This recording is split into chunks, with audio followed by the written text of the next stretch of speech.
Мұхамбет пайғамбардың екінші қатқа көтерілуі. Пайғамбар бісміллә деп екінші қатқа шыққанда Аллаға мақтау айтып отырған қисапсыз періштені көрді. Олардың ұзын сонар қарасына көз жеткізе алмай таңғалып тұрды. Жебірейіл сол кезде: бұлар әуелден қияметке дейін Алланы отырған күйі тапжылмай мадақтайтын періштелер. Бұлардың саны бір Құдайға ғана мәлім, деді. Сонда пайғамбар: бұлардың санына көз жетпесе, сырына сөз жетпесе, сауаптар мен дәрежесі ұлық шығар, деп қызықты. Қателесесің, Мұхамбет, деді Жебірейіл. Бұлардың дәрежесі жер бетінде Алланы ықыласпен еске алған бір пенденің бәсінен төмен болады. Бұлардың арманы Құдайдың сүйген құлдарымен бірге отырып зікір айту. Соны Құдайдан тілеп күтіп отыр, деді. Бір кезде тікесінен тұрып Алланы еске алып, шуылдасып, ұйысып тұрған періштелерді көрді. Жебірейіл сол кезде: бұлар әуелден ақырға дейін тізе бүкпей зікір айтатын періштелер, деді. Сол кезде пайғамбар: тізе бүкпесе бұлардың дәрежесі ұлық болды ғой, деп ойлады. Жебірейіл: олардың дәрежесі сапарда жүрсе де Алланы тілінен тастамаған үмбетіңнің беделінен кем болады, деді. Пайғамбар одан өтіп, әрі жүріп еді, самғап жүріп Алланы мадақтайтын періштелер легін көрді. Жебірейіл сол кезде: бұлар әуелден ақырға дейін қалқып жүріп Құдайды еске алатын періштелер, деді. Пайғамбар: қияметке дейін еш жерге қонбастан Алланы пәктейтін болса, дәрежесі бәрінен ұлық шығар, деді. Сол кезде Жебірейіл: бұлардың дәрежесі төсек тартып жатса да, бір Құдайды жат етуден танбайтын табанды пенденің бәсінен төмен болады, деді. Пайғамбар қолын жайып дұға етті де: я Алла, менің үмбетімнің тілі Алланы еске алудан босамасын, деп бетін сипады. Сапар жалғаса берді. Бұлар келе жатып бір ер адам мен хас сұлу әйелді көрді. Жебірейіл: бұл Адам ата мен Хауана, деп сыбырлады. Адам ата тақтың үстінде отыр екен. Алдында нөпір адам, оның оң жағында бір есік, сол жағында бір есік тұрды. Адам атаның оң қолын алғандар оң есікке, сол қолын қысқандар сол жақтағы есікке кіріп жатты. Адам оң қолын ұсынғанда қуанып, сол қолын қысқандарға налып отыр екен. Сол кезде Жебірейіл: Әзірейіл пенденің жанын алса, Адам атаның алдынан өткізеді. Оң жақта тұрған есікке момындар, сол жақтағы есікке залымдар кіреді. Оң есіктен момындардың жәннаттағы жайы көрінеді. Адам ата жәннатқа барғанға шаттанып қуанады.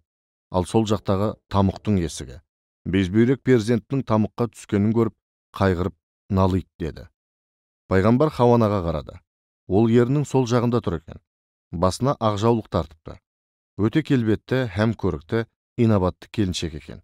Хауана оң аяғының табанын болмашы ғана көтеріп еді, жарық нұрдың шұғыласы 18 мың ғаламды нұрға көміп жіберді. Бұлбұлдар тамылжыта ән салып, мейірім шуақ әлемді құшағына орап алды. Бір кезде сол табанын сәл ғана жылжытып еді, астынан ыстық жалын ұрды. Әлгінде ғана орнаған жаймашуақ бақытты әлем көз алдында балқып жанып кетті. Мұхамбет пайғамбар мұның мәнісін біле алмай тұрып қалды. Сол кезде Жебірейіл: Хауананың оң жақ табанынан шыққан нұр жәннаттың мейір шуағы, сол жақ табанынан атқылаған жалын тозақтың оты. Тозақ та жұмақ та ананың аяғының астында деген осы. Егер әйел баласы иба әдепке берік болып, арын таза сақтаса, айналасын пейішке айналдырады. Ал егер бұзылып, ар мен намыстан жұрдай болса, үрім бұтағын тозаққа отын қылады, деді. Пайғамбар пырақтан түсіп, алдымен Хауанаға, артынан барып Адам атаға сәлем берді. Хауана Мұхамбеттің маңдайынан сүйді. Адам ата маңдайынан иіскеді. Пайғамбар олардың жанында отырып армансыз сұхбаттасты. Хауана пайғамбарға жұмақтың кәусарын берді. Барша адамзат баласы үшін дұға тілеп, Алладан шапағат сұрады. Пайғамбар Адам атаның батасын алып, рұқсат сұрап жолға шықты. Олардан ұзаған соң Жебірейіл періште: әй Мұхамбет, сен нағыз Алланың хабибісі екенсің. Үлгілі іс қылдың. Алла сенің екі қылығыңа да дән риза. Біріншісі, аттан түсіп сәлем бердің. Жүсіп пайғамбар әкесіне ат үстінде сәлем беріп, денесі 7 күнде шіріп кетті. Артында тұяқ қалмады. Сен кішіпейілдік танытқандықтан денеңді қабірде нұрға бөлейді. Тәкаппарлық Алланың ең жек көретін дерті. Бұдан кейін үмбетіңе сәлем беру парыз, сәлем алу қарыз болсын. Сәлем жүректің есігі, жақсылықтың бесігі. Құдайға жаққан екінші қылығың, алдымен анаңа сәлем бердің. Хауанаға екінші боп сәлем бергеніңде, миғраж осы жерден тоқтайтын еді. Әкеңе бір рет сәлем берсең, анаңа 2 рет сәлем бер. Әкеңе бір мәрте жақсылық етсең, анаңа 2 қайтара жақсылық жаса. Жұмақ та тозақ та анаңның аяғының астында.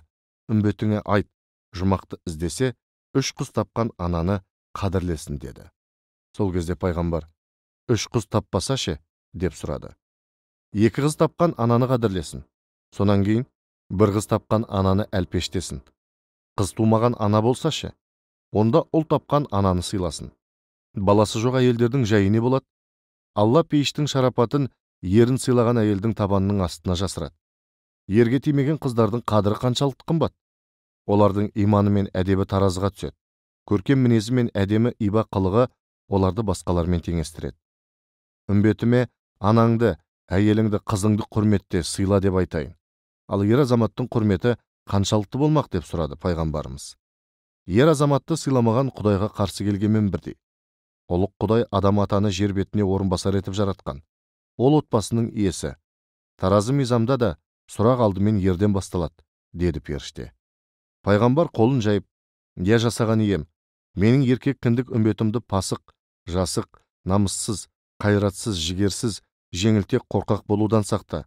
Олар ер азамат атануға лайық болсын деп дұға жасады.